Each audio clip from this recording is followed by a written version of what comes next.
Happy New Year, and thank you for once again joining us here on Catching Up with Jacob. And we have Jacob Prash. How are you doing, Jacob? Blessings in Jesus. Wonderful to be with you all. Coming to you from the buckle of the Bible Belt here in the western outer suburbs of Nashville, Tennessee. New Year I was blessings to always all. I was always New told Year. that Texas was the buckle of the Bible Belt, but All right. okay, Well, I'll accept Tennessee. okay. Uh, Davey, how are you doing, my brother? How's the weather down under? Yeah, we're actually getting a taste of summer, although we're getting a mix of seasons. But yeah, it's mostly on the warmer side at the moment. So yeah, we're getting summer. Uh, Praise God. And finally, from the Holy Land, how you doing, Elon? I'm very well, thank you, Jay. Greetings from Western Galilee, and blessings and Happy New Year to all. It's wonderful to see all of you. I'm so glad you're here today.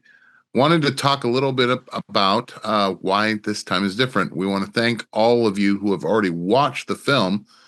However, we wanted to also let you know there's new ways that you can definitely receive and watch the film other than Vimeo. Um, Obviously, we have YouTube now. If you want to watch the film, send your donation to moriel.org, giving the Film and Television Fund.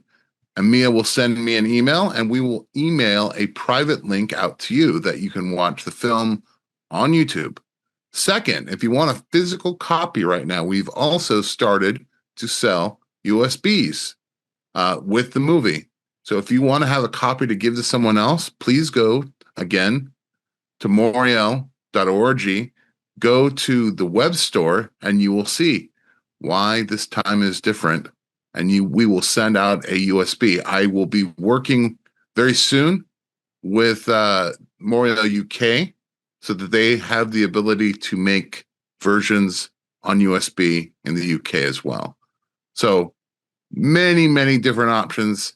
Please support us. We definitely have other projects that are all ready to go. We just need to kind of get the budget in order to be able to produce some of these other great films that we have in mind. We want to thank you for all of you that have supported us already. And with that, Jacob, do you have any upcoming speaking engagements? I know you're coming here soon. I'm coming to the Los Angeles area. I shall be speaking at the Christian Church of Devore, and I shall be speaking in Chatsworth at a new church affiliating to Moriel. We'll have those dates up on the Moriel website itinerary page very soon. In May, I'm also scheduled to be speaking in Winnipeg, Canada. Winnipeg, Canada. That'll be a May date, and that'll be announced soon as well. I will also be coming to Great Britain, but the speaking engagements are in a very early planning stage at the present moment. I don't even know the dates I'll be able to arrive in Great Britain yet. We're working on that at the moment. But here we are. We shall see you in Winnipeg. My first time in Canada since COVID. I haven't been in Canada since COVID, before COVID.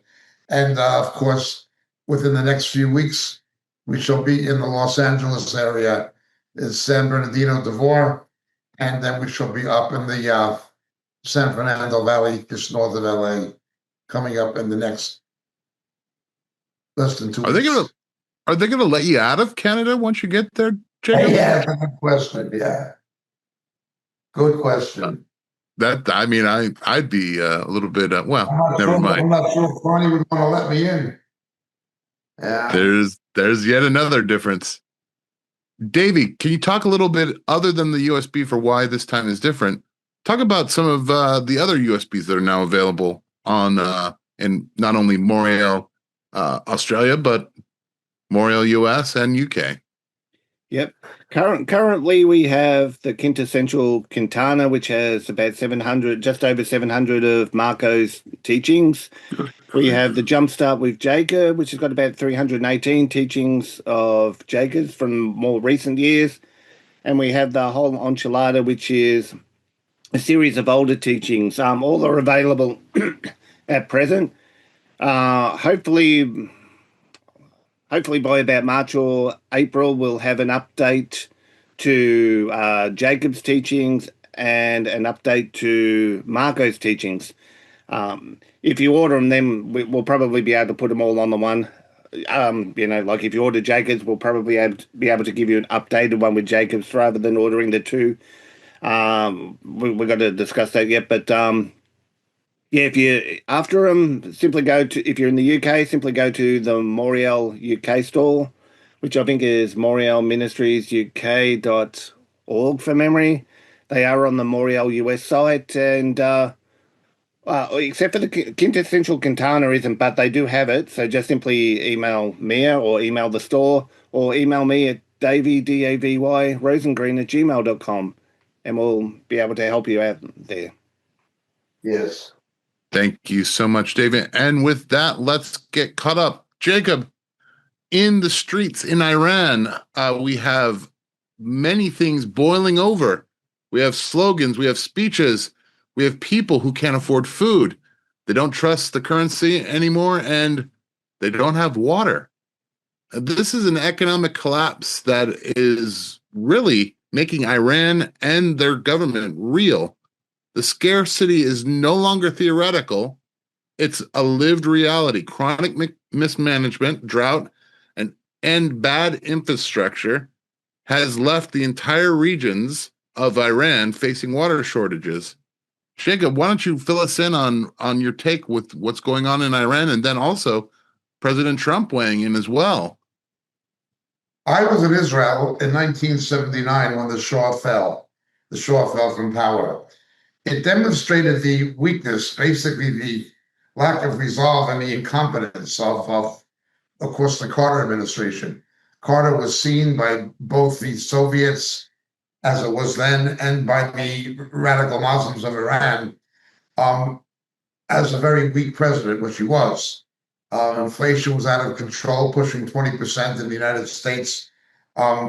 It was just absolutely horrific. Everything Jimmy Carter touched turned to garbage, apart from Camp David.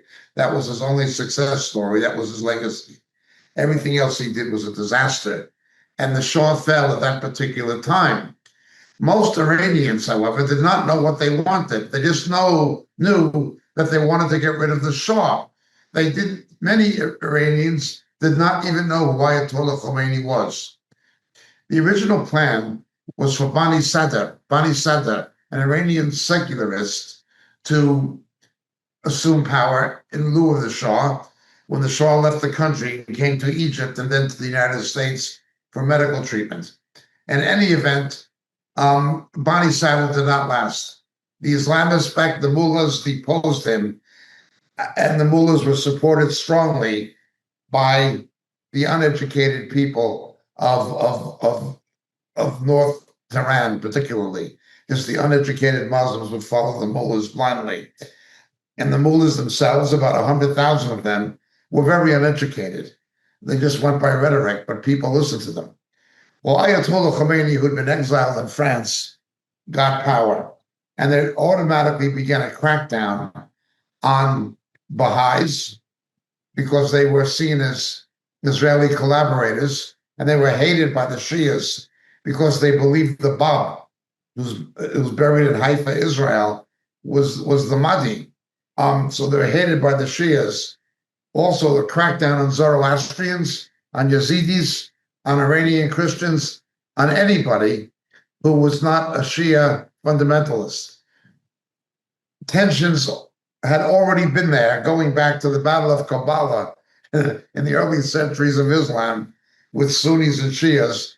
But now the Shias actually had a state controlled by the mullahs. The Shah was nominally Shia, but he was a secularist. Under the weakness of the Carter administration, the Shah fell. Now, the Shah may have been despotic, but he was a lot better than anything that happened since and after. Once the mullahs came to power under Ayatollah Khomeini and they grabbed the American hostages, again showing the ineptitude of the Carter administration with the failed hostage rescue, they became more and more entrenched. The failed hostage rescue by the Carter administration, it was badly planned from a military perspective, inadequate helicopters and so forth. It was just bad. But it was like what the Bay of Pigs was in Cuba. The Bay of Pigs cemented Castro's position, while the failed hostage rescue cemented Khomeini's position. Then something else happened. The war between Sunni Iraq and Shia Iran. The biggest war in terms of human death toll since the Second World War. 1.5 to 1.6 million Muslims killed by other Muslims in a jihad, proving the bogus claims of the Quran of Ummah, that Muslims are one nation and one people. They killed over 1.5 million of each other, including children sent in human wave attacks, including children sent in human wave attacks, being told that they were going to get their 70 virgins if they died in the jihad, et cetera, by the mullahs and by Khomeini. This resembled what St. Bernard did with the children's crusades in the Middle Ages during the Crusades. Same kind of thing was what the Catholic Church did, only an Islamic version of it. The suffering of the Iranian people and the massive death toll of children, it was unspeakable. Well, oil floated the Iranian economy. It was mismanaged. It was allowed to deteriorate in terms of its production capacity, but there was so much of it, it could still float the regime. When the Shah fell, it was, ironically, the uprising that took place in the bazaar, the strikes by the market in the bazaar. The bazaar in Tehran and in other cities like Isfahan and Qom and Tabriz, that was like the shopping centers, the shopping malls of Iran. It was the center of commerce. And once the bazaars, the merchants in the bazaars joined the uprising, that was the end of it. That was the end of it. The Pahlavi family were exiled. The Shah's son, who has lived in Washington, D.C., Connecticut, and California, was training to be a fighter pilot in Texas, not to fly American manufactured aircraft. When the Shah fell from power, he never returned. Now we have people marching through the streets of Iranian cities asking Mr. Pahlavi to come back.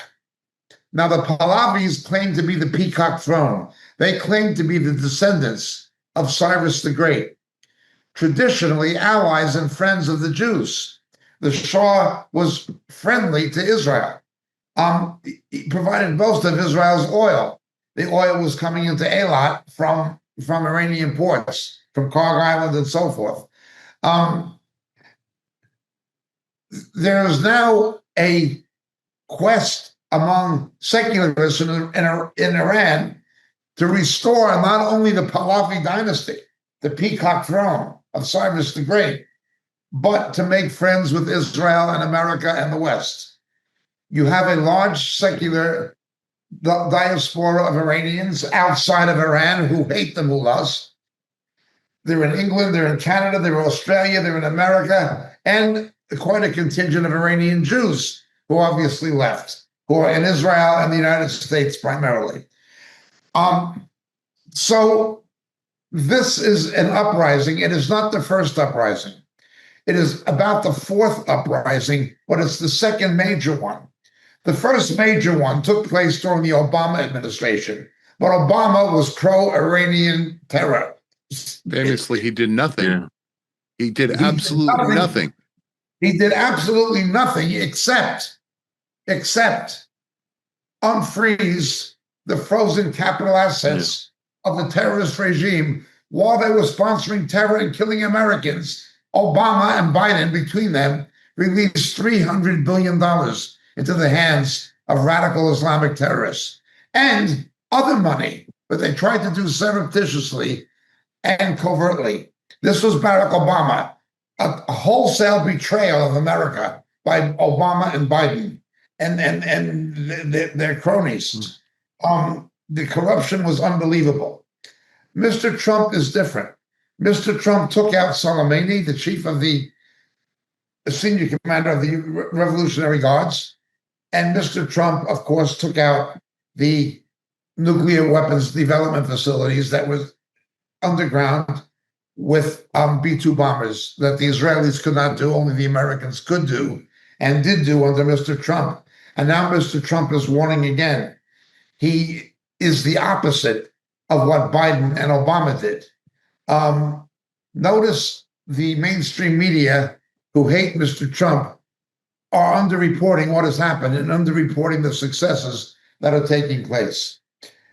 There is, again, absolutely no question that this was the subject, the chief subject on the agenda in the recent mini summit in Mar-a-Lago between Mr. Netanyahu and Mr. Trump. What is going to happen? Can we displace the mullahs? But I was actually watching footage of Iranians burning Korans. Some of them are holding up facsimiles of Israeli and American flags. This is something. The danger here is the Mujahideen getting power. You have an uprising of communistic jihadists. You see this was what happened in Libya with Gaddafi. It happened to a degree with Nasser in Egypt. It happened with Assad in Syria. Then it went down after the Arab Spring, but now it is resurfacing again, such as with the election of Mamdani in New York. This combination of anti-Semitic radical Islam mixed with communism. It's even in New York. It's certainly in London with Khan. And now it is, of course, something that is a possibility to take place in Iran.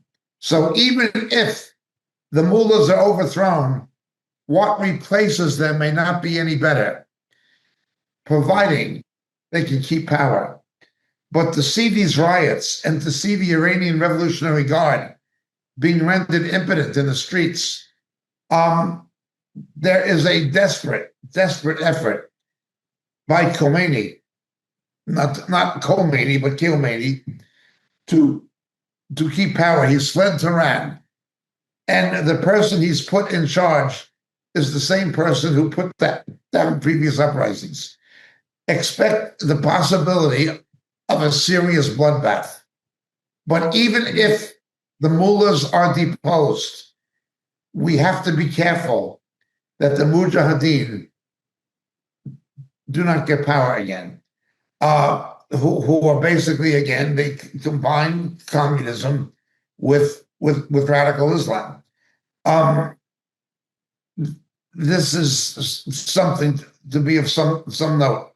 Whatever happens, however, we have to assess everything in light of the prophecies of Daniel chapter 10. We have to assess everything in light of the prophecies of Daniel chapter 10. Those prophecies must take place sooner or later. Even if there is a period of respite, we know what it will ultimately come to. There's a principality over Persia. But this is very, very interesting. Now, what is happening is it is being triggered in part by the hyperinflation taking place in Iran. There are millions and millions and millions of their currency to $1 US. The prices are changing 2 to 4 times a day in the bazaars. So the bazaars are closing. They can't do business with this kind of inflation. Another factor is the Iranian Revolutionary Guard was not just a paramilitary police force and a Shia Mutawa, religious police. It was something else. It was a mafia. It was a mafia. And Yeah. these organized criminal elements took over control of many of the bureaucratic functions of government and business. And their mismanagement of the national water resources is what is responsible for this incredible, incredible drought. They are literally out of water almost, to the point where they're talking about needing to evacuate their capital, Tehran, and relocate it. 10 million people plus.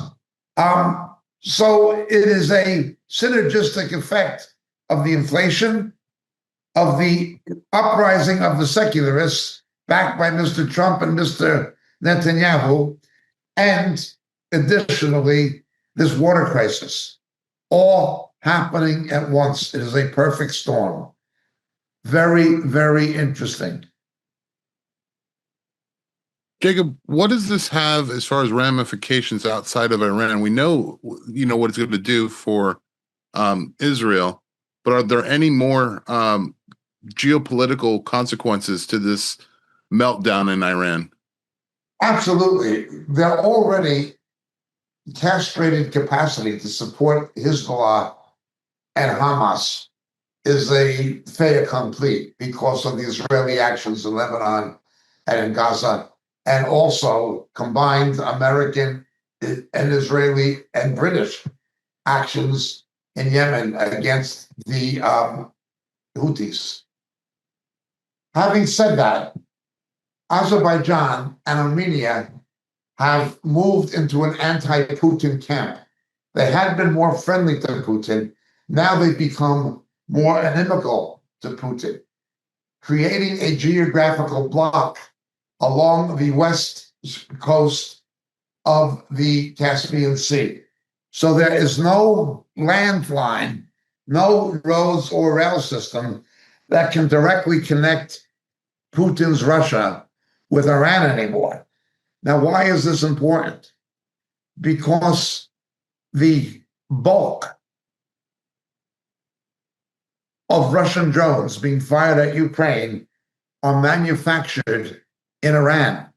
Iran is the arch supplier of drone technology and armaments to Putin. Most of those drones are not made in Russia or coming from elsewhere. They're coming from Iran, particularly one particular model. The same model that they fired at Israel unsuccessfully.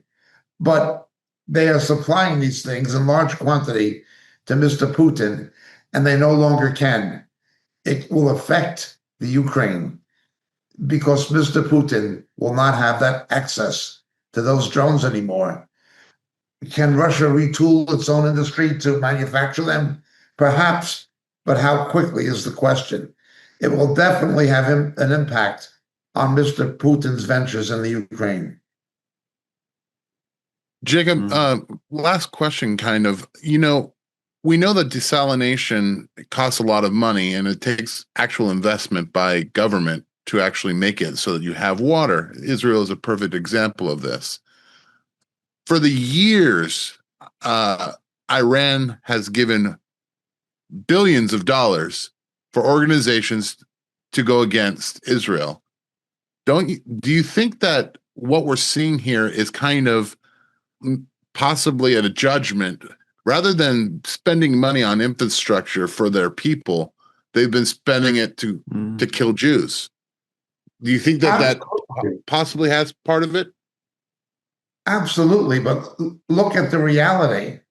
The Israeli Water Authority, American multinationals were doing research and development, desalination in Israel, particularly companies like Motorola.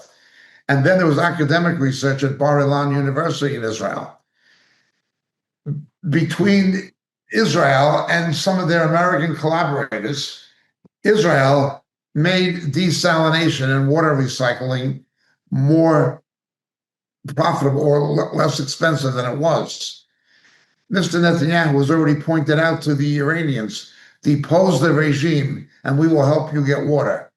Israel has by far the best desalination and water recycling technology in the Middle East. It is world class, world class. Yeah. It's better than most other countries have.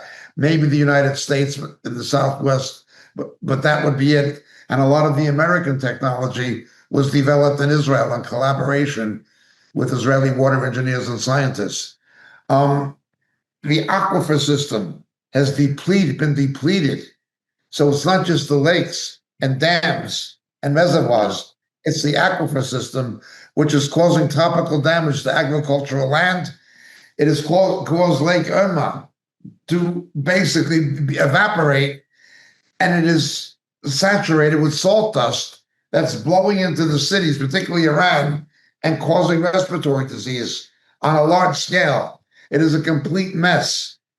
By spending money on trying to destroy Israel and supporting terror, instead of investing in the kind of infrastructure they would need to keep themselves inadequate supply of water, they did the opposite. The mismanagement of engineering projects for waters, dam construction, and so forth, which was also riddled with corruption by the Iranian Revolutionary Guards, again, the mafia, has done a tremendous damage. At the same time, Israel has solved its water problem. They're reaping what they sowed. They're absolutely reaping what they sowed. It is the secular Iranians who realized that they would benefit from making peace with Israel. And they're calling for the Shah's son, Pahlavi, to come back. Yeah. It's going to be very interesting to see what the outcome of this will be. But Iran is reaping what it sowed. We see Iran is the quintessential example of the death fundamentalist Islam brings. Economically, politically, it is a national suicide. This is the fruit of Islam. It's fundamentalist Islam in its Shia version. The Gulf states with low populations and major oil and natural gas reserves like Qatar, they have a low enough population and enough oil and natural gas that they can buy their way out of these problems short to medium term. And I consider Qatar to be every bit as dangerous and evil. Yeah. It is the epicenter of the Muslim Brotherhood. And Mr. Trump is very foolish trusting of doing business with Qatar. Be that as it may, Qatar can buy its way out of it. The Emirates can buy their way out of it. Iran cannot. Let me ask you a question, Elon, real quick. So, spiritually speaking, what, as far as Bible allusion, does drought and water shortages usually indicate the judgment of God? I wouldn't automatically equate them, but yeah, you can see that it is one of the Deuteronomy 28, for example, and also some of the minor prophets do show that in some cases, yes, it is it can be a direct judgment from the Lord. He can withhold the rain. Of course, you remember during the reign of Ahab, Elijah was given authority to close the heavens. And, so it can be, yes, but not. I wouldn't automatically always equate a drought with a direct judgment.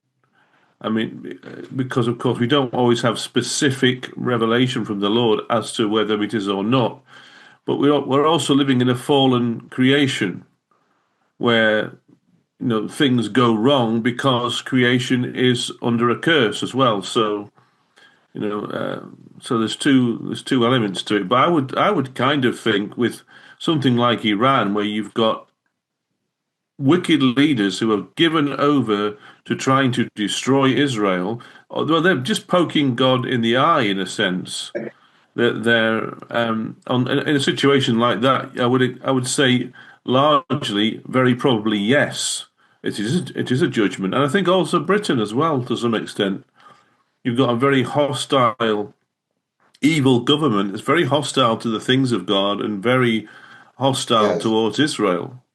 And I don't think the Lord will just stand idly by in those cases. He will intervene, with discipline. Yes. Judgment. Thank you very much. We're going to go ahead and move on to our next story. This was brought up by you, Elon. You sent me these crazy videos of New Year's in Germany. Oh, Well, yeah. so apparently the new European tradition to ringing in the New Year's is dodging explosives and fireworks set in the streets, not to go up in the air, but to fire horizontally at other people.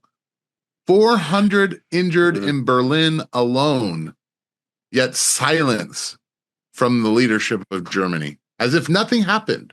400 people injured. At this point, can we even call it an isolated incident when it becomes a pattern? The police unions are using language, but they're using languages about Islamophobia rather than actually what's going on. Why is there this breakdown in Germany, a society known for order, in your opinion, Jacob? Well, you reap what you sow. A lot of the blame of this, of course, rests with Angela Merkel. She was a reckless, irresponsible. You couldn't imagine somebody who would have a better plan to destroy Germany and destroy the German economy and to wreak havoc in German society than Angela Merkel. She was a horrible figure, what she did to Germany, opening the doors to Islamic immigration, even encouraging it. It no sooner happened when you had Muslims attacking German women in the streets at public festivals and things like this, and Christmas celebrations.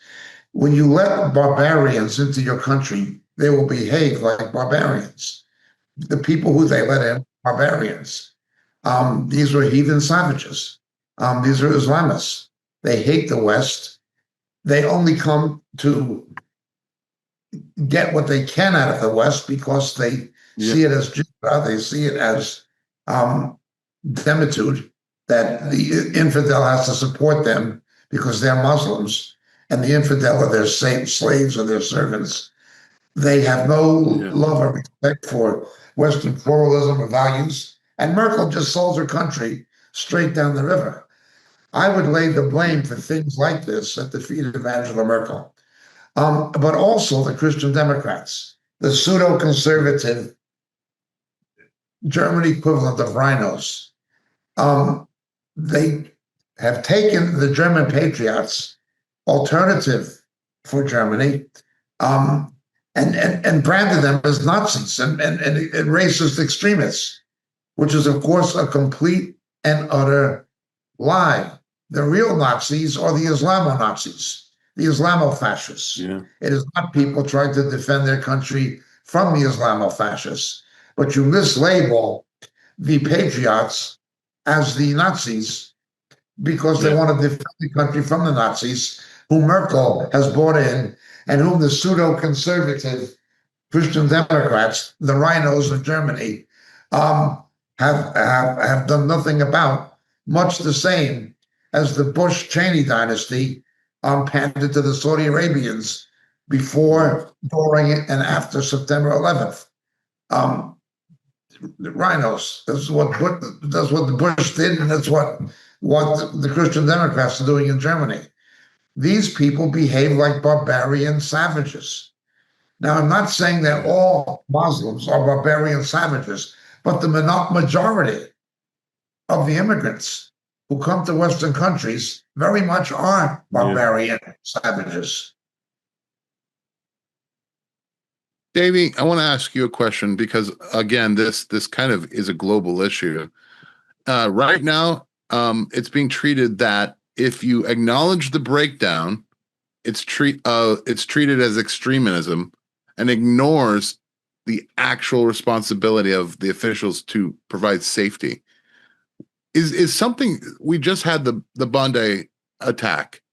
A very, very similar issues of immigration, and then on top of that, the violence that it brings. Why is it to be a consensus amongst not only countries in Europe, but now internationally, that if you flag it, you're an extremist? In Australia, why is that? Is that the norm as well? Yes. Unfortunately, it's still the norm. It's become the norm here, I should say, too. It's kind of like I was thinking about the fireworks incidents. You were talking about, in Germany. I did see a little bit of the mainstream news here. There were a couple of incidents here, a lot more injuries from illegal fireworks use here. I think the big one here in Melbourne was the machete attacks that happened on New Year's Eve or New Year's morning, I should say. So Jacinta Allen's machete ban worked really well too. But the problem is, look, these things are going to keep going on and keep going on.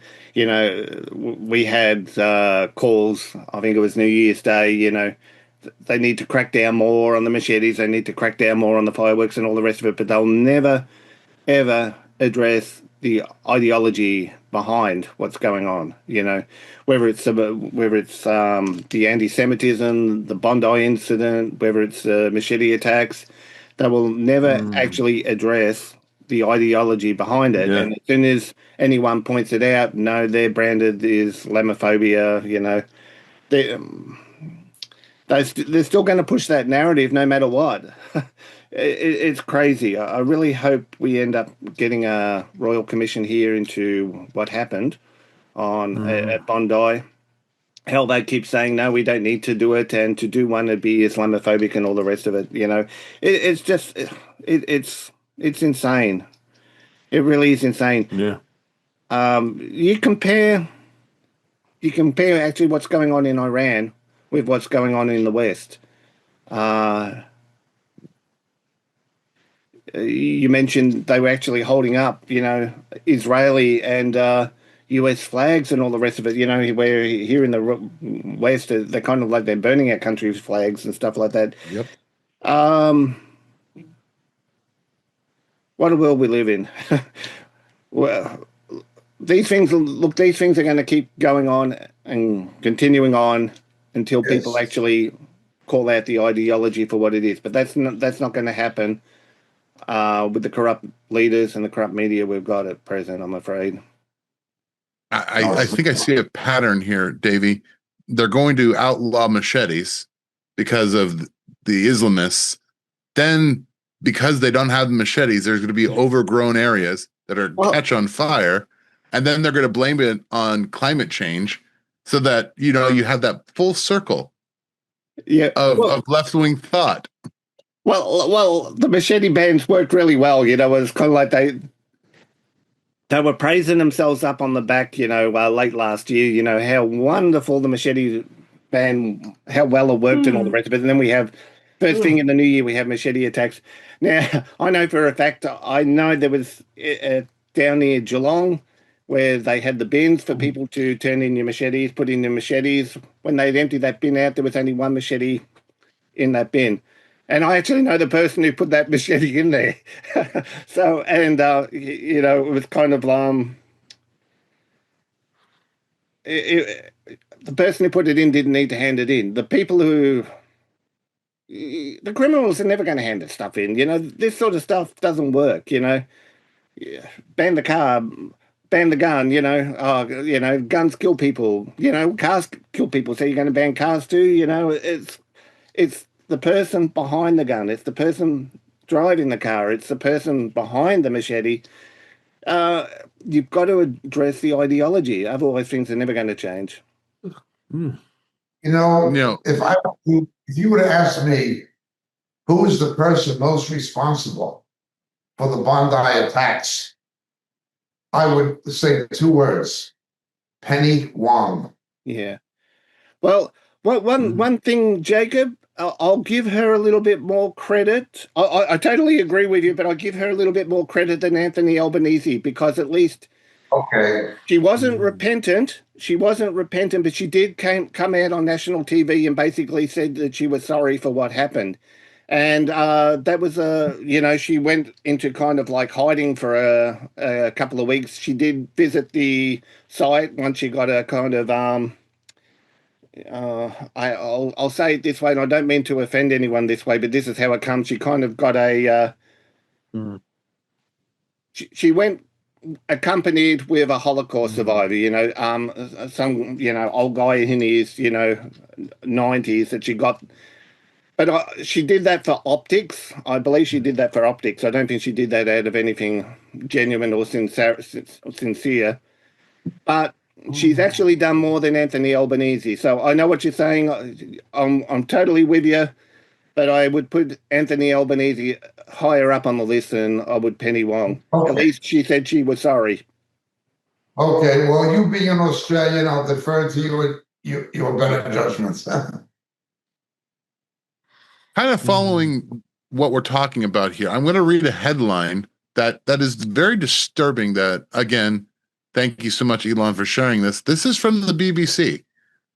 I'm gonna read it like this: 17-year-old Afghan quote unquote boys rape a 15-year-old quote unquote woman. Do you think there might be a little bit of objective bias in that statement, Elon? Mm. This is yes, I remember this one. Yes, because they describe the 15-year-old girl as a woman, as if she were fully grown. Yes, and the 17-year-old youths or men actually describe as boys.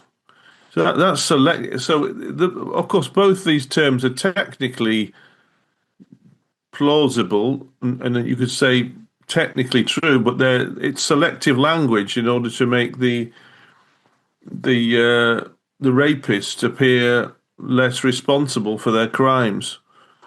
So Yes. And it's almost when you coin a 15-year-old girl a woman, it's like she had some kind of shall we say, not even authority, but maturity that kept her kept her, from being the victim. It makes it look like she's not the victim. Yeah, which is that's disgusting. Exactly what it's trying to do, isn't it? Yeah. I mean, obviously that young woman or young lady or young girl was also below the legal age of consent as well. So, so she would not be considered to be treated as an adult. Jacob, how can people? I mean, I do know it's like calling evil good and good evil, but how can a news organization like the BBC, the British Broadcasting, say such a vile thing to paint the victim as a woman, and then the perpetrators, the scum, Yes. as little boys, as if she was a school teacher taking advantage of schoolboys? You know how many Muslims work in news management at the BBC? No. That is part of the explanation. I was called the BBC bias, blasphemy, and cowardice. When they had the so-called Jerry Springer opera, as they called it, and broadcast it, they were patting each other on the back and congratulating each other for their courage in standing for artistic freedom and expression against traditional Judeo-Christian values or whatever. They would, with Jesus Christ and his gay lover on the BBC, they would not dare do that about Mohammed and his homosexual lover. only about Christianity. The BBC is completely hypocritical. It's run by hypocrites, cowards, and liars. There's no BBC News. BBC News is just like MS Now. No one's watching. It's just like CNN. It's just like any other. It's like the Guardian newspaper. It's like what you see happening on the Young Turks, things of that nature. It is all wokeified nonsense. You cannot call it a news agency. I wish the BBC nothing but bad. But what is really disturbing is if you want to watch television or even have internet in England, you must buy a rather expensive annual license to support the BBC. You are forced to support their bias, their blasphemy, their cowardice. Yeah. They have put on TV shows about homosexuality and perverted sex using vulgar four-letter word language. They were not even using real terminology for the sexual acts they were describing. They were using vulgar terminology. And people are forced to pay for this. The BBC is evil. Evil. May God raise his hand against it. Yeah. Well, they are losing viewership, Jacob. People are trying to they're trying to suspend their TV licenses. However, the BBC is making it hard for people to do that. So if you want to cancel your TV license, the BBC is doing everything they can to prevent you from doing that by delaying the process, dragging it out. It's quite interesting. Just a question, because I'm from the United States. I don't understand. What is the actual punishment for not buying a license in Great Britain? Do I go to jail? Do I go to the Tower? Hundreds of dollars of fine. It can be £400 or £500. Wow, that seems like a steep penalty for not paying a bill. Well, you're right. It could be $700-800 in fines. That's crazy. That's a license to steal. That's what it is. Wow. Well, go ahead. All countries claiming to be democracies are not really democratic in some areas. In the United States, you have the abuse of eminent domain and you have civil forfeiture. We're just legalizing police corruption. That's civil forfeiture. Legalizes police corruption and theft. Yeah. Okay. In the United States, something that should be completely banned. Okay. In Britain, it's the BBC.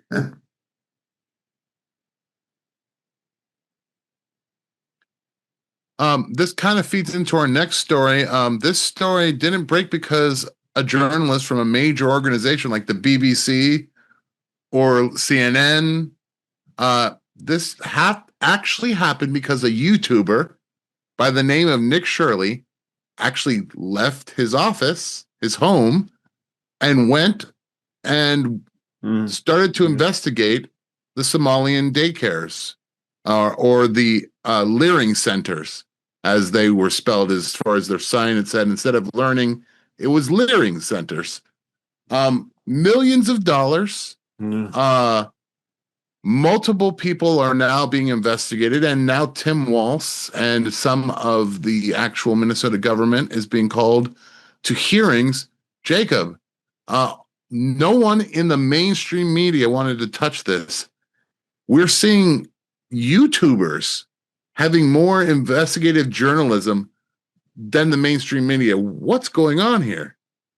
Well, again, mainstream media is fake news. It's just propaganda. It editorializes the news along the lines of its own biases. Everyone knows that. It's just fake news. There is no such thing as network news or CNN or MSNBC or MSNOW. These things, these are not news outlets. They're simply propaganda machines for the woke agenda and the left wing of the Democratic Party. That's what they are. That's all they are. there's an alternative media. Now, what the government has tried to do, what the establishment has tried to do, particularly the Biden administration, is go to people like Zuckerberg and force them to engage in censorship. They've tried to take over the social media and the new media the way they control the mainstream media, because the mainstream media was being challenged by the alternative social media. Fortunately, whether you like them or not, X and Elon Musk, other people will come along and then challenge, the power of social media with an alternative social media. Ultimately, this may come to the dark web. Ultimately, it may come to the dark web. What is now the dark web, something used by child pornographers and things of that nature, may simply become the only free press that exists eventually. I could actually see how that could happen. But the change in technology has scared the mainstream media. And the establishment, the government, want the rhinos and the Democrats want to control the alternative media. But that is very difficult to lasso the internet. Very, very difficult to lasso the internet. The governments of China and Saudi Arabia have both tried to do it, and they've not been able to completely succeed. Much less are they going to succeed in the West. So mainstream media has seen its day. Just look at CNN. Look at how much a 40% decline in viewership. MSNBC turned to MSNOW. Look at how they've dissipated into nothing. They don't really matter anymore. There's also a generational factor. Young people, Generation X, Generation Z, they don't even watch television anymore, many of them. They don't even watch it.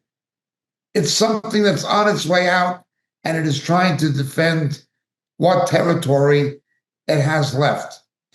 The establishment, meanwhile, is anxious to control the new mediums. There is a battle. What I am for, and what I've always been for, is this.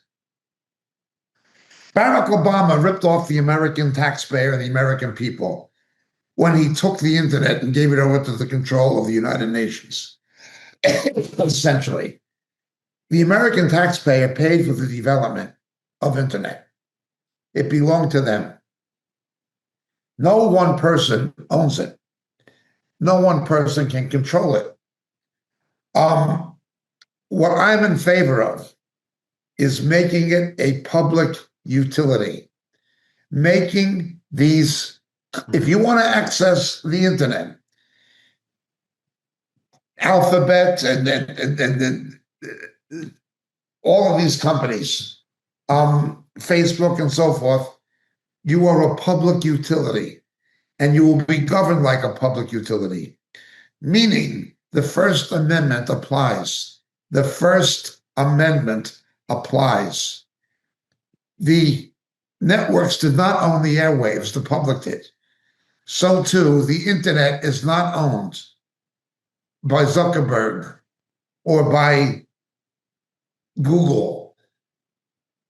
It's owned by the public. It needs to be a situation where laws are enacted making these internet companies into public utilities who are regulated the way all other public utilities, be it telecommunications, energy. It's another public utility, and it needs to be regulated accordingly, where public access will be protected by First Amendment rights. Jacob, I guess my follow-up question to you would be, given what we've seen with the taxpayer money going to these daycare centers without any type of oversight, literally transferring that money and then it going abroad, and then also enriching some of the Somalian communities. Other than low-level people, is there any accountability going to happen? Or is this just more of the same? Business as usual? What they will yell, of course, is what the right used to yell, states' rights. Now states' rights have become the domain of the left to prevent the federal government from doing anything about it. But the fact is, some of that money that is being stolen by the Somali community and funneled back to Somalia is winding up in the coffers of Islamic terror, specifically El Shahab. They're funding terror. They're taking taxpayer money and giving it to Islamic terror, the way that Barack Obama and Joe Biden and the state government of Minnesota is doing the same thing with El Shahab. They're funding radical Islamic terror. There is a big, big lie, a double-barrel lie that is told by the mainstream media and by the left-wing politicians and people like Tampon Tim. They say two things. One, it is racism. And two, it is religious discrimination.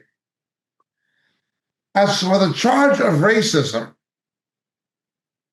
it is Black African Christians who are the victims of El Shahab being funded from the United States. Race has nothing to do with it.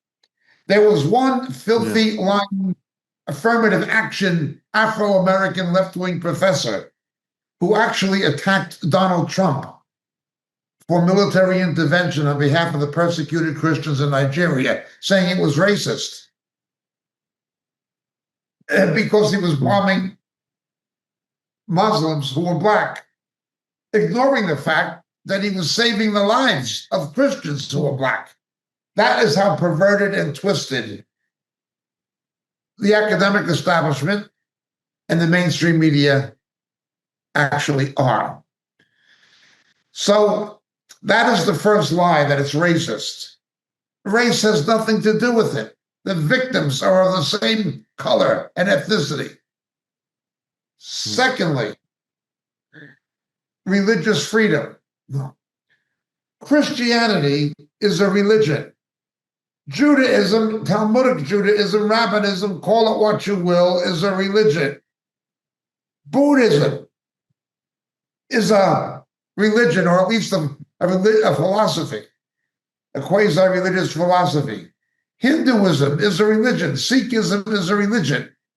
Islam is not a religion. Islam makes no distinction between religion, Sharia law, and politics. There is no distinction. It is a political philosophy, and it is a legal system that teaches others have to acquiesce to it, including the infidel. It is not about Muslims having religious freedom. What they want to do is enforce Sharia. They have made Muslims who immigrate to the United States make immigration to the United States and obtain citizenship on a false pretense. They lie, profess loyalty to the Constitution, when in fact their religion is incompatible with the Constitution, because it's not a religion. It's a religion that is united with a political and legal philosophy. You cannot believe in Sharia and believe in the United States Constitution. Orthodox Jews can keep the halakha separate from the Constitution. Okay? Jews can do that. Roman Catholics can even do that with their canon law. A Muslim cannot. You cannot be a Muslim and an American if you are an observant Muslim who believes in Sharia, and the religion requires you believe in it. Additionally, it is a hate-based terrorist murder religion. The last day will not come until the tree says, there's a Jew hiding the back of me, come and kill him. That is in the Quran.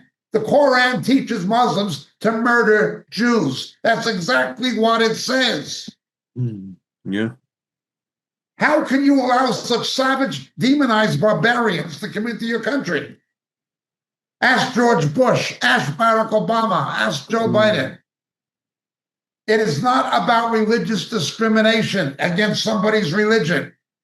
Islam is not a religion in the sense of Christianity or Judaism. It is a political, legal philosophy riding on the back of religion that is incompatible with democratic values and antithetical to the United States Constitution, to which these barbarians falsely profess a loyalty and an acceptance to obtain citizenship.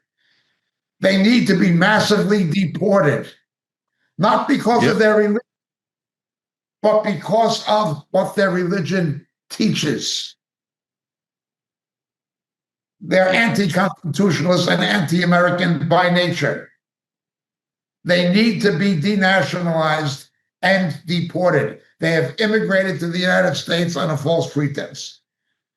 It is not about religious freedom, except the religious freedom to deprive others of. And it is not about race. The biggest victims are Arab Christians, African Christians, who are being genocidally slaughtered by Islam in the Congo, in Nigeria, and in Sudan, and in the Horn of Africa. Yeah. But the media lies. Left-wing politicians like Tampon Tim lie, and the academic establishment lies. If these people couldn't lie, they'd have nothing to say. Islam is an enemy of Western civilization.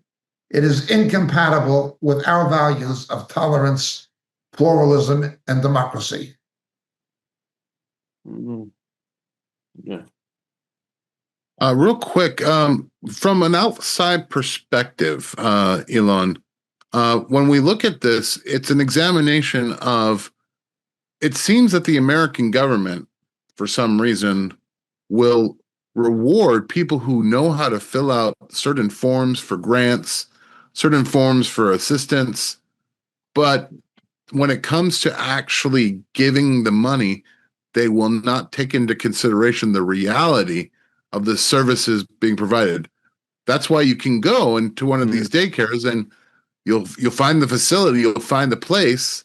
It'll be, have some nice little pictures drawn on the wall, some ABCs, but there's no kids in it. Elon, what is the, I guess my question is, what is the government's actual benefit to giving the money to these organizations? What is certainly there must be something that the government is gaining from doing this. Well, I've read about this Somali fraud scandal. It seems to be more like it's certain people within the government, not the government as an entity, and that seem to be benefiting from this. And most of them, of course, appear to be Democrats. Not saying that there aren't some bent Republicans as well, but I'm sure there are. But it seems to be it's like an industry. It's like having a whole department or whole wing, a whole branch of the government entirely devoted to corruption. And people are just enriching themselves off it. I mean, I couldn't believe how much it was. It was estimated that something like 1.5 trillion of the annual government spending was completely consumed by corruption, fraud on a scale, on an unprecedented scale. Some people say that you could probably abolish income tax if you did away with the corruption. I mean, that's just absolutely mind blowing. You know, That's a sad statement that you would. it's terrifying, actually. It is. It's a scale that is definitely not weighted equally. It really is, yeah. I can't. I mean, I mean, I can't imagine $1 trillion. I mean, I can see you can draw the numbers on paper, but you can't imagine how much that would. That's probably more than the GDP of many African states combined. Yeah, it's just a massive amount. To your point, now I think we truly can understand why a certain portion of the government was very adamant that the USAID was not to be touched or investigated. When you can hide things like this, it is corruption on a scale just absolutely unbeknown to the regular populace. Yes. Yeah, I'm sure it's the same in the EU as well. Well, maybe not to the same amount of money, but the EU and also in Britain, I'm sure there are whole arms of the government or whole sectors of it that are riddled with the same kind of corruption. Yes. I'm sure Sadiq Khan in London will be one of them. I'm sure. It's the deep state. Correct. Pointed question to you, Jacob, and this is I'm afraid you're going to answer this and it's going to depress me further. Is there any chance that people are going to wake up and actually really question what they've been voting for in the past, as far as Democrats and left-wing pundits? As far as Democrats and left-wing pundits, no. They're only interested in virtue signaling as they see it and to prove how liberal and tolerant they are because they're stupid, self-destructive people. They're self-hating Jews. Absolutely not. I have no faith in these people as any kind of a collective group. Certain individuals may come to their senses, but as a group or as a voting bloc, no, absolutely not. My concern has become with two other groups of people. One are the Jews of America and certain other countries, particularly America. Like a third of the Jews in New York voted for Mamdani. They vote, you may as well vote for Adolf Hitler if you vote for an anti-Israel Islamist, communist. But they did it. They are like Menelaus in the story of Hanukkah. The self-hating Jews betray their own people. The other is you've got vultures, people who've always been vultures, but then showed their true color. I speak certainly of Candace Owen, who converted to Catholicism and went into anti-Semitic conspiracy theories, a crazy woman, deranged. But then you've got Tucker Carlson. Look who he interviews. The neo-Nazi Nick Fuentes, Vladimir Putin, that Daryl Cooper. Yeah. Look what he is. I did not agree with Fox News firing Tucker Carlson. Now I realize in retrospect, mea culpa, they were right to get rid of Tucker Carlson. I wish we could all get rid of Tucker. That man should not exist. He's an evil man. He gives platforms to neo-Nazis, to Putin, to Daryl Cooper. I mean, and parades himself like a Christian. Yeah. I'm concerned. And these people come from supposedly the right. Thankfully, we're getting rid of Marjorie Taylor Greene, another hooplehead. She may say true things, but she says outrageously stupid things. She's another one. And even Megyn Kelly began playing footsies with this kind of nonsense. I saw Taylor Greene saying, why should the United States give $3.8 billion a year to Israel military aid when they have a high-tech economy of their own?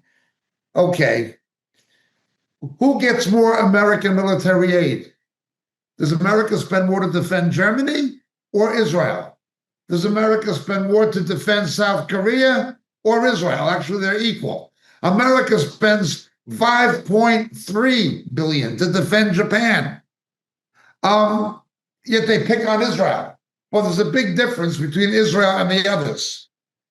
One, Israel has to spend that money in the United States. Yes, it has to that's right. go back and buy the weapon systems from McDonnell Douglas, from Raytheon, etc. So the money is being repatriated to the United States. That is not true of the cost of keeping boots on the ground in Japan and Korea and Germany. That money does not come back to the United States. Secondly, Israel is not asking America to commit troops to put boots on the ground the way Germany and the way South Korea and Japan do. There's no American lives at stake the way they are in these other countries. Israel does not ask for that. Thirdly, the intelligence cooperation and the joint technological development of weapon systems helps give America a competitive edge. I remember before the Iron Curtain came down, I remember what was happening in Israel. Every time American F-15s, American supplied F-15s flown by Israeli pilots, got into a dogfight, air combat against Russian MiGs over Syria or Lebanon. The pilots were debriefed. The Israeli pilots were debriefed by McDonnell Douglas, avionic engineers, by the U.S. Army and the U.S. Navy. They were, U.S. Air Force and U.S. Navy. They were debriefed by American military personnel and by American arms manufacturers. That is how the United States, in large part, remained competitive and kept the jump on Soviet military hardware. They used Israel as a proxy weapons lab to combat test these weapon systems, these fighter aircraft, etc., using Israel to do it. It's always been to America's advantage to supply Israel. There's other countries that are on the American defense gravy train that America doesn't get much. In fact, from some of them, we get nothing. But you have an ignorant woman with a big mouth and a small brain like Taylor Greene. Doesn't know what she's talking about. Pouring out this rhetoric without even knowing what she's talking about. Why does the United States spend that kind of money in NATO, in Germany, or Japan, or South Korea? Why? No, we got to single out Israel. Oh, Lord. At least the money is coming back to the United States. At least it's being spent. Yes, that's right. Here. And at least we get technological advantages from the cooperation with the Israelis and intelligence cooperation with the Israelis. At least we're getting something forward. And we're not putting boots on the ground. There's American boots on the ground in Germany, in Japan, but there's no American boots on the ground in Israel. But the media Yaakov, I mean, when you think about it, actually, probably more money is being wasted on Somalis in Minnesota than is actually, Sure. But this is the kind of scum you have when you have pseudo-conservatives. It's not just the rhinos. It's people who appear to be real conservatives. But Candace Owen is not a conservative. When that woman converted to Roman Catholicism, she threw her brain out the window, it seems. And Marjorie Taylor Greene, she didn't throw her brain out the window. She didn't have much of a brain to begin with. And Tucker Carlson, that man is an absolute disgrace.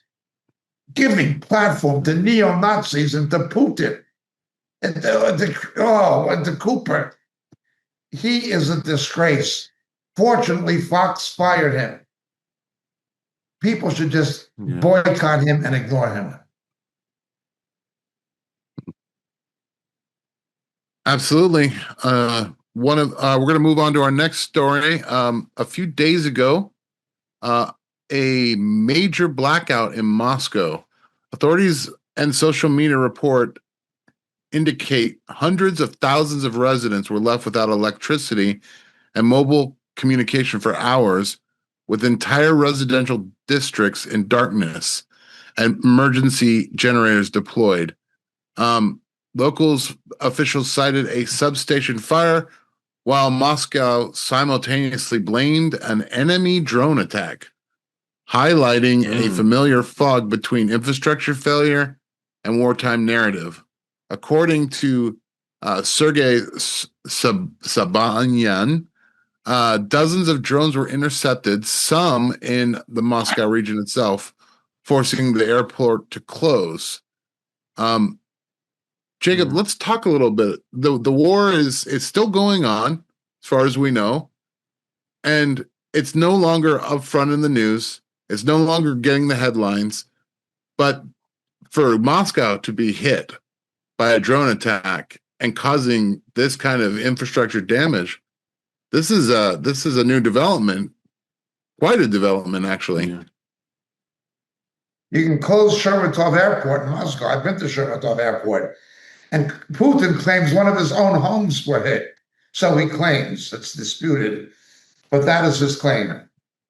The fact of the matter is, Putin thought he could have won this war and take down Ukraine within a matter of days. Here he is 3 years later, and it's just a stalemate.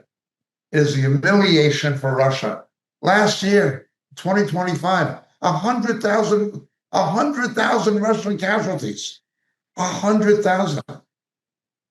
Now, I don't agree with Mr. Trump. I do think that Putin should be given an ultimatum, and we will give Tomahawk missiles to the Ukrainians if Mr. Trump does not withdraw from Ukraine. I would take a harder line against Ukraine than Mr. Trump is. Not that I like Mr. Zelensky, I don't. But there is a problem. Donald Trump has been he hasn't been soft with Putin, but he needs to reframe some of his strategy. Let's understand the thinking of Mr. Trump. This is his thinking. His thinking, as best I can gauge it, is this. The Soviet Union is a nuclear power and has more nuclear warheads than any other country. You don't want to go to the game of nuclear brinkmanship like happened in the Cuban Missile Crisis. Nobody wants to go back to that. Yeah. So how do you defeat Mr. Putin and the Russians? You defeat them the way you defeated them the last time. How did Mrs. Thatcher and the Americans defeat the Soviet Empire? How did they bring about the collapse of the Warsaw Pact, the collapse of the Soviet Union, and the collapse of the CIS, the Confederation of Independent States? How did they bring about this destruction? By economic warfare. Mr. Trump uses sanctions.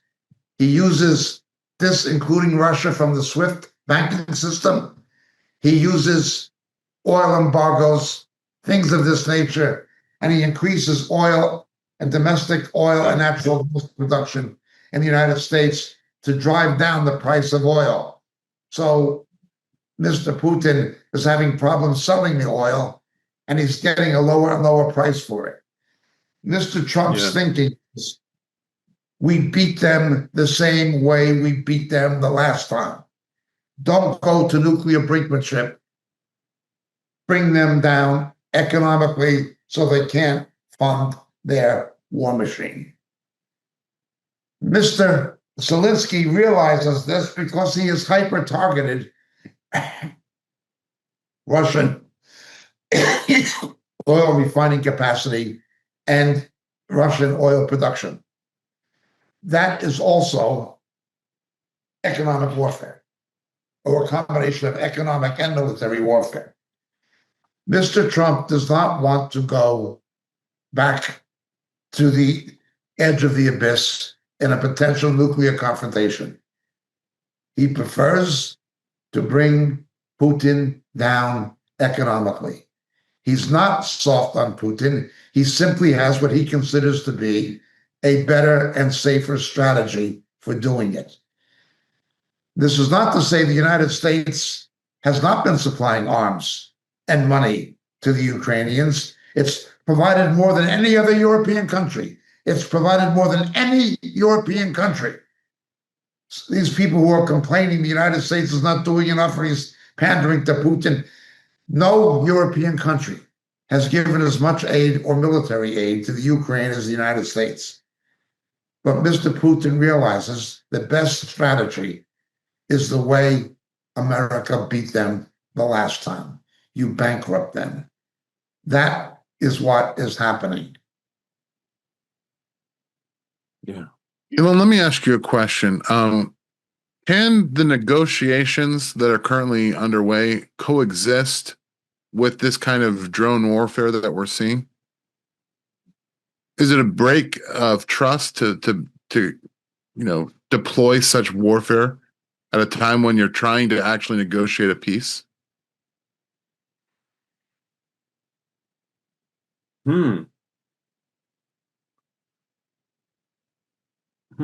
Well, I don't. Maybe in a sense, the ongoing warfare is attempting to get a bit of extra leverage in the negotiations. I mean, is there an official ceasefire or something? I don't think there is there? I not think seen anything on that. there are. I believe there are negotiations supposedly back channel and officially, but no, there is no Right. official. So the war is still going on then. So you squeeze the enemy in every possible way in order to maximize your gain at the negotiating table, don't you? That's really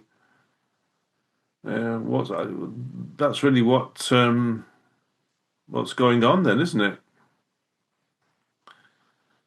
Thank you, Davey. Sorry? Sorry, go ahead. Okay, no, carry on, Jay. It's all right. No, just it was a half-formed thought there. Just Thank you, Davey. Real quick, let me ask you a question here. Now that we've seen this attack on Moscow, the capital of Russia, what do you think Vladimir Putin is probably planning as a retaliation, if he is at all? What does this mean for Kiev? Oh, gosh, actually, interesting question. Well, look, personally, I think things are only going to continue to escalate. All the negotiations, the talks of peace, I don't think they're going to really amount to much. It's kind of like, especially you're dealing with a bunch of people too who really don't want peace too. So it's kind of like, when you were talking with Elon before, it was kind of like it seems to be a pattern these days. Though now it's kind of like the first image that was coming to my mind was kind of like Hamas. Every time there's a peace or a ceasefire, Hamas always breaks it. Hamas always does something to attack and retaliate.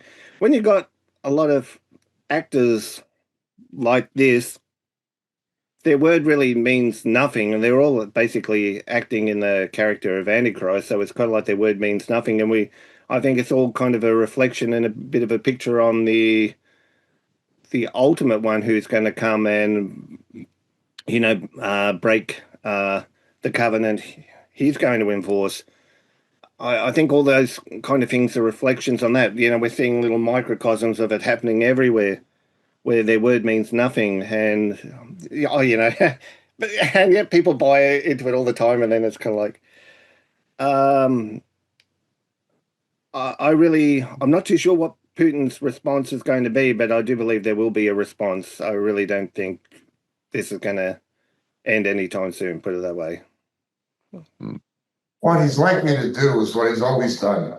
He's going to have increased drone, more spectacular, massive drone and missile attacks on Kiev and possibly Odessa, targeting civilians, weapons of terror. The question, of course, is with Iran being in the state it's in, and with what's happened in Azerbaijan and Armenia, how long will he have access to that kind of drone armamentation, since they're coming from Iran?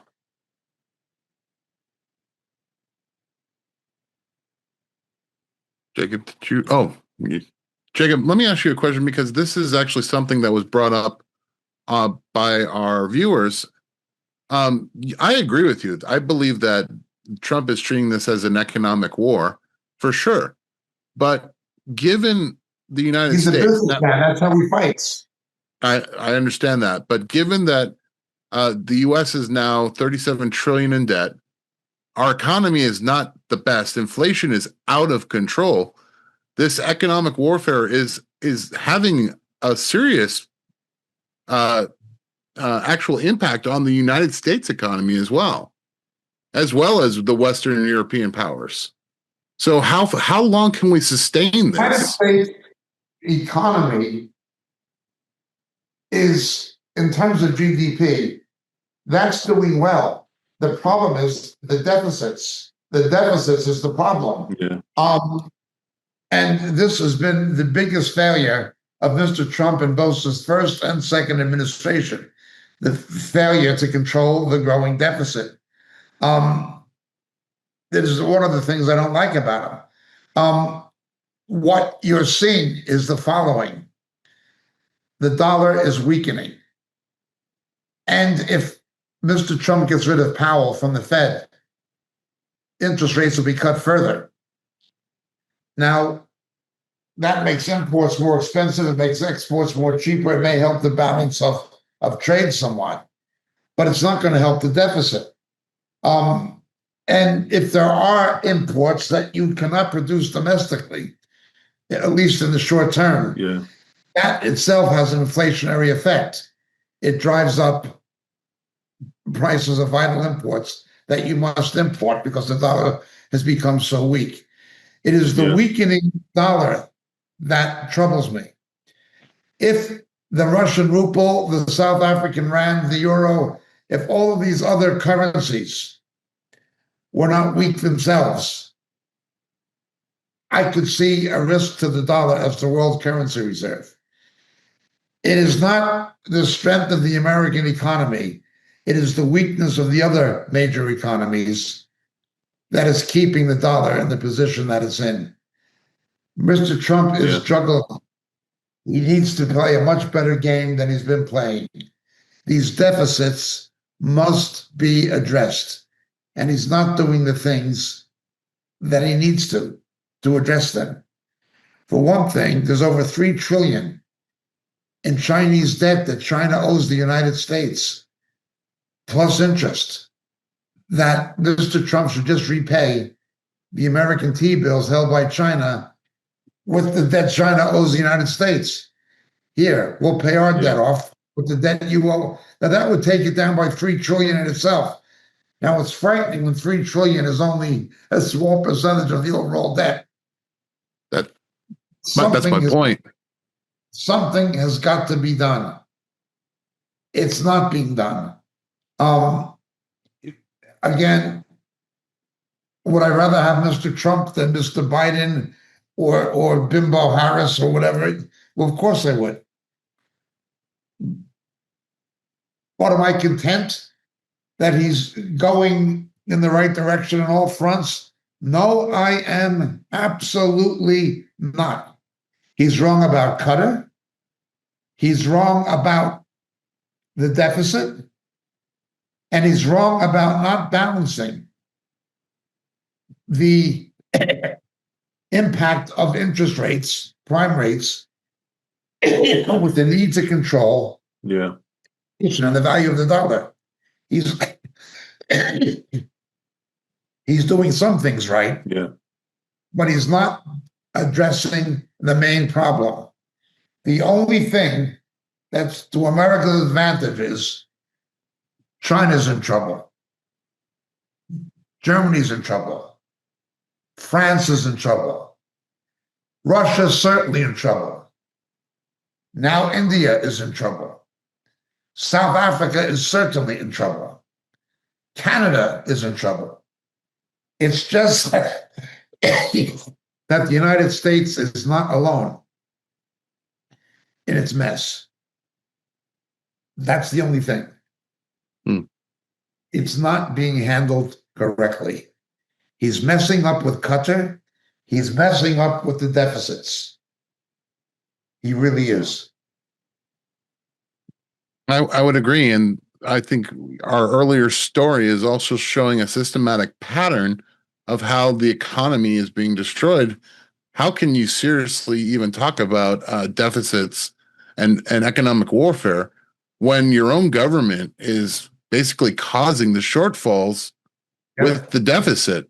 When you're sending money to Al-Shabaab, a terrorist organization, using taxpayer money and USAID, it's like you're hemorrhaging the money you could use to pay down the deficit. Yep. Yeah. Once you reach the point where you're paying more to service interest on debt than you are defense and entitlement programs, you got to put on the brakes. And Mr. Trump has not put on the brakes. Yes, the Democrats would have been worse. The Democrats would have been worse. But a lesser of two evils is an evil no less. Jacob, I'm seeing a kind of a pattern here as far as we're at the point where it looks to me where the officials, like the mandarins, are basically taking the treasures of the dynasty and using them for themselves. That's why you have systemic corruption like you do. The people and the bureaucrats in charge are looting the treasury for themselves because they can see the writing on the wall. You know, you use the term loot. I remember during the Cold War, at the time of Star Wars, when Ronald Reagan was increasing defense spending but cutting taxes at the same time. He was buying aircraft carriers on credit cards. One of the things Ronald Reagan did was loot Social Security. He literally looted Social Security. And people thought he was a conservative, which he was not a fiscal conservative. Again, if you want to say the Democrats would be worse, I would agree. I would agree. But that does not make Republicans good. It just means the alternative is worse. Absolutely. The American economy is not in good shape, despite the fact that it has a reasonably high GDP. The deficits and the devaluation of the dollar are bad. The fact that Germany and France and Canada and China are all in decline, okay, it makes the decline relative, but it's still the bottom line. You're in decline. Yeah. With that, I think we're going to go ahead and go to backstage. We want to thank everyone for watching. We have quite a few questions, I believe, right, Davey? For Jacob? Yes, yeah, we've got some good ones today. Excellent. So please stick with us. We'll be back in a few minutes. Thank you for joining us for the regular show, and We will be back to answer all your questions. God bless.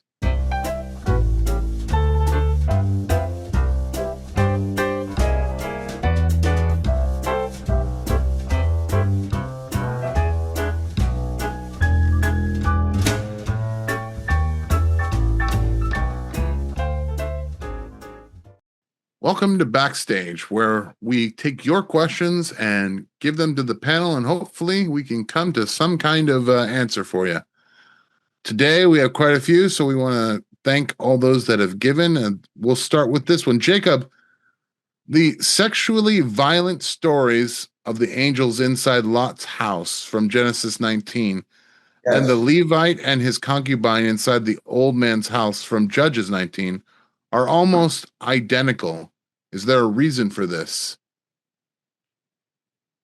Well, yeah, it does show the demonic nature inspiring the sexual depravity has a common source, and it's demonic.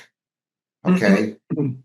So when you have this kind of sexual violence, there's definitely a demonic element that fuels sexual violence of this kind.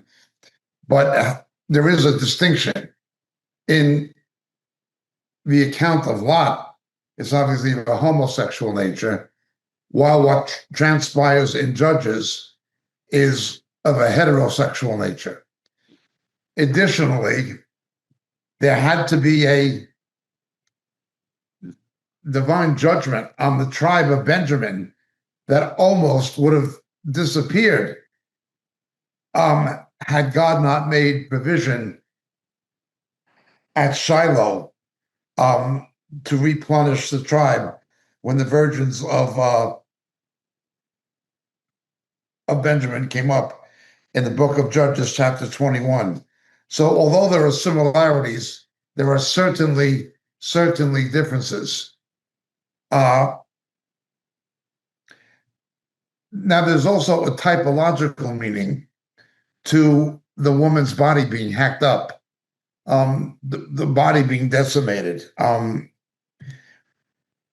We have an actual teaching tape where we address it from some years ago, but the woman representing like the bride of Jehovah, the wife of Jehovah, the bride of Christ, being devastated by godless, backslidden sons. You know, that it has that kind of meaning as well. So there are both similarities showing the demonic commonality in what happened, but there are also very distinct differences between the two accounts. You shouldn't go too far in equating them. Thank you very much. Jacob, I would like your opinion on the connection of Elon Musk, J.D. Vance, and Peter Thiel. I was surprised to discover that Vance had worked for Thiel and that Thiel financed his political run. Is Trump being duped here, or is he part of a deception being enacted in plain sight by these technocrat and transhumanists? J.D. Vance, before he ran for office in Ohio, was in Silicon Valley. He comes out of Silicon Valley, and he represents Silicon Valley, not high-tech interests, but specifically Silicon Valley defense interests. There is a lot of defense contracting that goes on in Silicon Valley. We normally think of California as being liberal and all this kind of stuff. No, money talks. There's a major defense contracting goes on in Silicon Valley, and that is the world that J.D. Vance comes from. Look, I usually agree with him politically, usually, but I've always been troubled by the fact that he converted to Roman Catholicism, as I'm troubled by the fact that Candace Owen did that. Somebody like Marco Rubio is also a Roman Catholic, but he was born into it. He didn't join it. I'm more troubled by somebody. Because of my mother, I was born into Catholicism, or I had it forced on me as a kid. I can understand that and how you can come out of it and so forth when you become a believer. J.D. Vance went into Roman Catholicism. I'm quite uncomfortable with anybody who will go into a false religion. Secondly, he has made certain statements concerning Israel that I'm not exactly comfortable with. I don't think he's as pro-Israel as Mr. Trump is. He also made the statement of there are people who equate anti-Semitism with anti-Zionism. 99.9% of the time, anti-Semitism is anti-Zionism. Martin Luther King said that. Abba Eban said that. Moshe Rosen said that. And they're right. Anti-Zionism is almost always the current expression of anti-Semitism. J.D. Vance made statements to the contrary. I'm not comfortable with J.D. Vance, and if I had my way, he would not be the Republican nominee. I'd rather have Marco Rubio, or I'd rather have Ted Cruz or someone like that. Or Ron DeSantis, even, yeah. Yeah. Although he's probably not electable, he's not charismatic enough, even though I like him politically. So I'm not comfortable with Mr. Vance, but he does come from Silicon Valley. Mr. Thiel is also a defense contractor, a high-tech defense contractor. Not in the area of hardware, but in the area of software. And of course, AI is already playing a huge role in the development of weapon systems. Yeah. Answer the question? All right. Yes, thank you. Jacob, this question is back to the Somalian funds that were going to Al-Shabaab. Do you believe that perhaps some of the Somalis thought of this as a jizya on America? Oh, they all do. They all do. They all see it as demitudes, as the infidel paying the demi. It's not just what's going to El Shahab, it's what's going to them. They see it as demitudes, they see it as jizya. Yes. And they obviously and they see it as funding jihad, courtesy of Tampon Tim. Do you think that the government itself saw it as a jizya, paying it to them to gain political favor, gain votes? Yeah, it was not a federal government action; it was a state government action. State government on the part of the state. Then, first of all, Tim Walz doesn't care. He just wanted to court the Islamic vote. He doesn't care. He just doesn't care about America. He doesn't care about anything. He just doesn't care. He's a Democrat. All he cares about is retaining power. America be damned. He's a liberal Democrat. So the federal government, I think that the Biden administration probably knew and turned a blind eye. The Trump administration is aware of it and is not turning a blind eye, fortunately.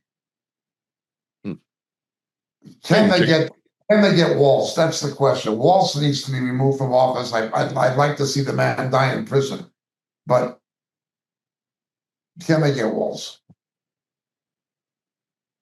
All right, new subject. Jacob, since immortality belongs intrinsically to God alone, how do glorified saints remain immortal in the eternal state without sharing in God's divine essence? Well, I'm not sure I understand the question as phrased. Can you repeat it, please? Sure. Since immortality belongs intrinsically to God alone, how do glorified saints remain immortal in an eternal state without sharing in God's divine essence? Well, we do. From the time somebody's born again, God puts a new spirit inside of them, and we begin taking on the divine nature within ourselves. The fruit of the Spirit is the divine nature of God in Christ. That's the fruit of the Spirit. Yeah. We do partake of yes. And that's not to say this is not the little God stuff of the word faith money preachers. But God does want us to be in the image and likeness of himself and in the character of his son. Absolutely. Now, And Jesus will also, always you've got those be preeminent. verses. Will never be Sorry. God. Will never be God. And Jesus will always have the preeminence. But we are to take on his nature, yes, and his character, yes. Yes. And it says it explicitly in Peter as well, doesn't it? Exceeding great and precious promises, whereby we partake of the divine nature. Yeah. So Correct, Peter. Thank you, gentlemen. Good answer. Jacob, our church, Surf Coast Chapel in Geelong, is currently in the process of partnering with Christian Community Churches, Victoria and Tasmania. Do you know anything about them at all? I know Christians in Geelong in Australia who are on the Moriel mail list. I've spoken in Geelong quite a number of years ago, but not many years, probably in some decades. I've not spoken there. But there are people on our mail list who are there. I'm not sufficiently familiar to comment about the ecclesiological situation there, but I would refer the question to Davey. Maybe Davey. Yeah, David, do you know anything about the Christian Community Churches, Victoria and Tasmania? I actually hadn't heard of them, but I was actually doing a bit of research during the broadcast just to see what I could find out about them. They do share similar beliefs to the Open Brethren movement, so very similar belief systems to the Open Brethren movement. They do respect the autonomy of each church to, run themselves. One of the main leaders is a guy called David. I don't know if I'm going to pronounce his surname right, but it's Rate, I think is how you say it. And he's written a couple of books. I looked up two of the books, and I really would like to read the books. Read one in particular a little bit more before I say yay or nay. But well, the one book is called The Next Wave, and he's big on missions and everything like that, which is good. But he's talking about empowering young people to help, bring in kingdom come kind of thing. So, a lot of it's to do with empowerment. I've been looking at a lot of the words, and I'm trying to think, okay, yeah, what does he actually mean with some of the terms? There could be a mix of stuff there. Good thing they do allow the churches to run autonomously, but I'll look into this a little bit more, because I did find, look, I can read a PDF of the book online, and it's wondering how they're using it. What does he mean by the kingdom? Is it okay? I'm wondering if there's kingdom now influences there, if there's a little bit of dominionism there or not. Yeah. And I did check with some of their partners, especially in the mission work. I thought, oh, that sounds promising. And then I looked down, and then they've also got Open Doors there. And then Open Doors is pretty anti-Israel, but they've also got Friends of Israel as one of the partners there. So it's kind of, I think there's a bit of a mix there, what I see already. Great. Thank you, Davey. And yeah, keep us informed. Jacob, what are your thoughts on Ray Comfort and his ministry? I did a conference with Ray Comfort in England once. Very nice guy, very dedicated brother. I know some of his family, his Jewish family in New Zealand. I first became aware of Ray in New Zealand. He used to debate this professor of cosmology called the Wizard in the square before the cathedral that was destroyed in the earthquakes in Christchurch. That's when I first came to be aware of him.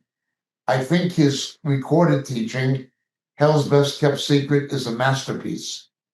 I like Ray very much personally. I consider him to be a good brother, and I thank God for what he does. Now, he has had certain associations from time to time with what I would consider to be nefarious. He does not necessarily share their beliefs, but there are people like Joyce Meyer, who I consider to be a false teacher and a bad woman. I think he's had been involved with her a little bit at one point. I would like to see him exercise more discernment in some of the people he gets in bed with from time to time, but I know of nothing wrong with his own doctrine. And again, I can personally testify to his love for the Lord and for his zeal for souls. And again, if you've not heard his teaching, Hell's Best Kept Secret, I would recommend you listen to it. That is my view of Ray Comfort. Nice Jewish Great. boy. Thank you so much, Jacob. This next one, wow. Jacob, what do you think of Dr. Michael Heiser? Interesting scholar, and he says some things I agree with, but he was fundamentally off when he gets into this thing of the counsels of God. His teachings were not scripturally balanced. They were not scriptural. Yeah. They're just not scriptural. He deviated into things that I wish he had not. I think he gave up the ghost about 3 years ago, approximately. Yeah, 3 years, that's right. two and a Yeah. half, 2.5 to 3.5 years ago. Again, some of this stuff is interesting, but he get into speculations of things from the book of Daniel and elsewhere, about the God taking counsel and things like this, and the heavenly watchers and things like this, where I think his views were not scriptural. Yeah. I would not recommend him as a source of doctrinal understanding of the scriptures, but for academics, people who are interested in academic theology and who know biblical languages, he is somebody whose ideas, even though you may not agree with him, you have to take him into consideration from an academic point of view. But in terms of doctrinal theology, I would not be able to recommend him. This is not to make any judgments about his personal salvation, however. I'm only speaking about his teaching. Second question, what has happened to Sam Shamoun? Sam Shamoun went the way of Candace Owen and J.D. Vance. He's lost his mind. He became a Roman Catholic. Sam Shamoun is a good debater. There is no question. He is a very good debater. People have accused him of sarcasm or of religious narcissism or what. I don't care what people accuse him of. He's a good debater, but he's definitely lost his way. Anybody who goes into the false gospel of Roman Catholicism with its sacramental salvation, with its auto-atonement and purgatory, with its view of the papacy and the Pope as the Holy Father, with its necromancy and prayers to the dead, with its view of Mary being a co-mediatrix, he has definitely lost his way. Now, when somebody does that, when somebody will do something as off the wall as going into Roman Catholicism, that tells me that spiritually, first of all, and doctrinally, there must have been something wrong with him all along. You don't go into Roman Catholicism, into an error, into a false apostate pseudo-Christian cult, howbeit the biggest one in the world, on a lark or on a whim. There had to be something wrong with him all along. There were those who would say that his seeming arrogance betrays the fact that there was something spiritually wrong with him. They may be right. Nonetheless, I've seen him handle Muslims, Jehovah's Witnesses, and to a degree, even unsaved rabbis. The man definitely is a good debater, but spiritually and theologically, there's something wrong with him. And there always has been. Otherwise, he wouldn't have gone the way he has. It just came to the surface at some point, but it always had to be that there was something wrong with him. Great. Thank you so much. Jacob, when we went to visit a church and found out that the women in the church are teaching the children how to pray in tongues, do we confront? First of all, is it your church? That's the first question. Is it your church? If you're a visitor, it's something else. If it's your church, what you need to do, and I don't know if you're a male or a female, if you're a woman, you should go to your husband. He should take it up with the eldership of the church. But it is wrong. It is wrong to do that. You don't teach people how to pray in tongues. You don't teach people how to prophesy. You don't teach people how to have words of knowledge. You don't teach people how to exercise gifts of healing. You don't do that. There's no biblical basis for any of that. It is totally unscriptural. The question is whether or not it is your place to address it. One, is it your church? And two, are you a married woman? You need to go through your male covering. Your husband, your father, your older brother, or whoever, something like that. Before you go on your own, you need to first take it to your husband, if you have one. But the issue is definitely wrong and it should be confronted. Having said that, if it's going on, it may well be going on with the knowledge and approval of the elders. So the elders are in error. So you better be ready to debate them and show them from the scripture it's wrong. Yikes. Don't get into a gunfight, you can't win. Jacob, could Trump be the little help in Daniel 11:34? The little help, no. A little help, yes. When they fall, they will receive a little help. He represents respite for the Christian and for the Jew, for Israel. The definite article, no. Someone who God uses as a little help, yes, I believe he is. Which is not to say he's perfect. Thank you, Jacob. This next question I think is probably centered to me. Is there a way to donate using Zelle? I don't have a credit card or PayPal. I believe, if I'm not mistaken, the UK can accept Zelle, or you said Devore can accept Zelle, correct? Yeah. Devore Truth does accept Zelle. If you go to ccodtruth.org or Bread for the Famine, the website's there. You'll find a little QR code with the Zelle code info there.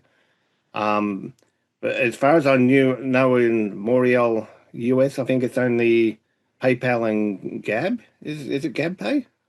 I think it's Gab Pay, and I think you can also directly input a credit card. We will look into that. Yeah, I'll talk to Mia and see if we can't do something. For now, if you send in a check, you don't have checks either. Yeah, we'll look into that. I can't really answer that right now at this moment, but we'll definitely look into that for you. Let's see. Jacob, during COVID, more people seemed open to the gospel. Should we prepare for similar times ahead and be ready to lead by example? 2 Timothy 1:7. During times of crisis or adversity, be it a war, be it a pandemic, be it a natural disaster, people will tend to seek God in some way. Now, normally that's done just simply by religion or religiosity. Nonetheless, by virtue of the fact that they're seeking some kind of religious, for want of a better term, explanation, that opens an opportunity to present the gospel to them during adverse times. A good way to understand this is that C.S. Lewis wrote the Screwtape Letters during the Blitz, when Britain and when London were being bombed. There's an openness in people when they're in dire circumstances. And I think we can safely conclude from the scripture that there will be increases in dire circumstances multiplying before the Lord comes. So the answer to your question is yes. Great. Thank you so much. The next question. 6,000 Swedes are using implanted RFID chips in their right hand today. Positive Yes. news about how it is written on LinkedIn. How can sleeping Christians wake up to this? I have no public voice, the asker of the question. You know, we have to understand something. The mark of the beast will not be a currency. It will be a permit to engage in commerce. You will not be able to buy or sell without it. There's nothing that indicates it's a currency in itself. But there is something that indicates that it will be some kind of a subcutaneous implantation in the skin or on the skin. There are different things in the Bible that prefigure it, including it being the opposite of the tav, the Hebrew letter tav in Ezekiel 8 and 9. It'll be the opposite of the seal of the Lamb on the forehead. It'll be the opposite of God's mark. This is something we see developing technologically. Do I think what you see in Sweden is anything with the mark of the beast? No, it isn't. But do I see it as a technological development that points to how the mark of the beast can be implemented? Yes, absolutely. I think that that is also true of AI. I think it is true of verichips. I think it is true of Social Security cards or NHS numbers, anything that numbers people. All of these things point to Revelation 13, ultimately, yes. And what you see happening in Sweden, actually, it began before Sweden. It began at Reading University in England, where you had implantable chips. Now, what you have to understand also is these things will be devices to facilitate nanotechnologies that will be used for good.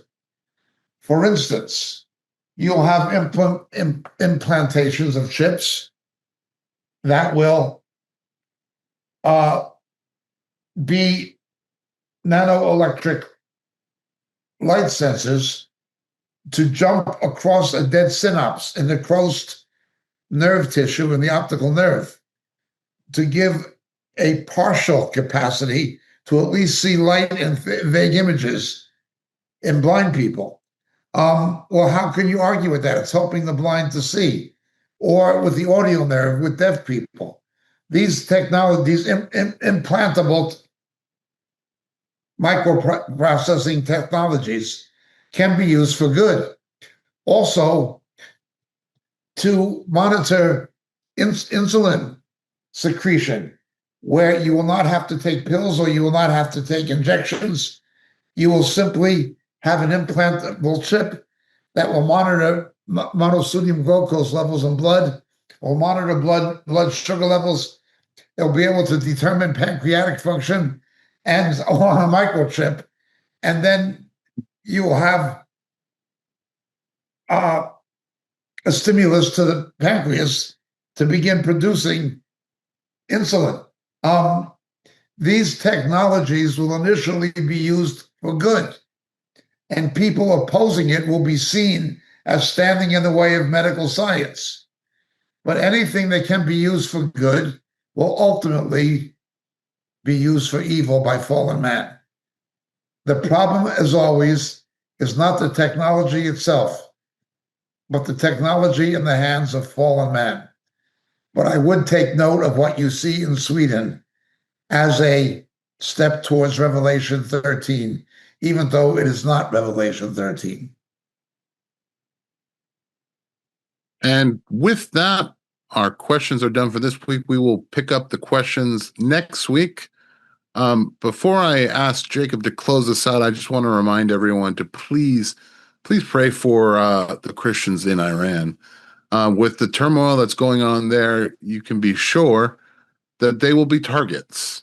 And for years, they have been taking the brunt of the anger of the leadership and the government there. So keep them in prayer. They are the persecuted church. They are parts of the body and our brothers and sisters. Jacob, take it away. I have no doubt that one of the reasons God's judgment is coming on these mullahs is because of their hatred of Israel and the Jews and their persecution of Iranian Christians.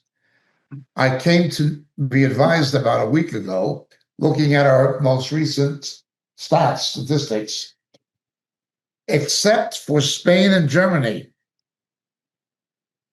Moriel gets more visitors from Iran than we do any country in Europe except for Spain and Germany.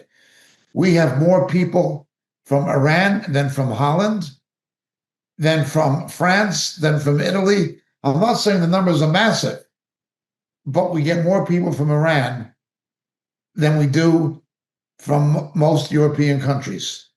God is definitely working there, and the devil is obviously unhappy about it.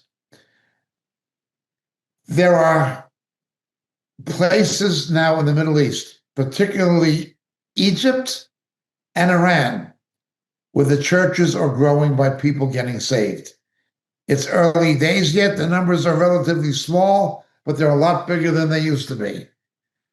The tremendous moves of God we've seen in the Muslim countries of the Far East are now moving towards the Middle East, including Egypt, the world's biggest Arab country, and including Iran, the Persian country.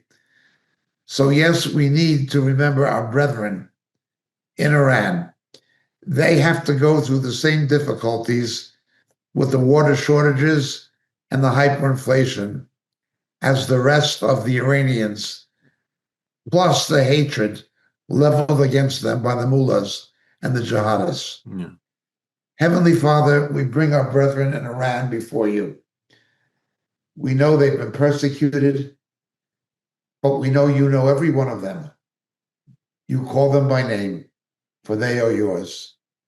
Protect them, Lord. Meet their needs through these dire circumstances of drought and food shortage and hyperinflation. Take care of these, our brethren, Lord God. Please, Lord God, intervene on their behalf in the name of Jesus. And Lord, please bless the ministry of Moriel and all of our viewers and subscribers into the new year, all of our supporters. Bless and keep every one of them, Lord God. We thank you for the work that you've called us to, and we know that we are another year closer to the return of your Son. Keep us faithful to him until that day, and make us effective in serving him and preparing the way for his return. In his wonderful name, the name of Jesus, we pray. Amen. Amen. What a wonderful way to end, by praying to our God. Thank you so much for watching this week. We will see you next week. Hopefully, Marco will be back. And just till then, take care. God bless. Hello, and thank you for watching Moriel TV. There are so many things that are happening at Moriel Ministries worldwide, from the Philippines to Japan to India to Africa and back to Europe and the United States. So many of our brothers and sisters are spreading the good news of Jesus Christ to this lost world. We are so thankful for your prayers. God has been faithful and has blessed us in so many ways. If you'd like to partner with our efforts abroad and at home, please take a moment to click the link in the description and help us as the Lord leads you. Thank you very much, and God bless.